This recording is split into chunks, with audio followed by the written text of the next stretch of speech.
Сначала самое. Да. Давайте повеселее. Берегись, я серьезно, от нее скрыться сложно. Таких, как она, очень мало, вонзится своим жалом. Она меня околдовала и навечно себе забрала. Играет мной, будто игрушка, она лица, а не кошка.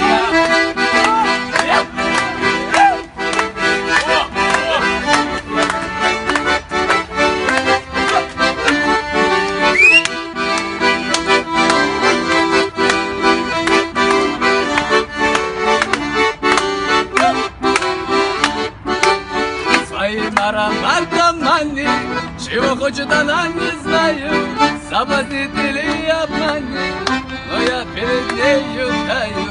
Боже мой, как она красива!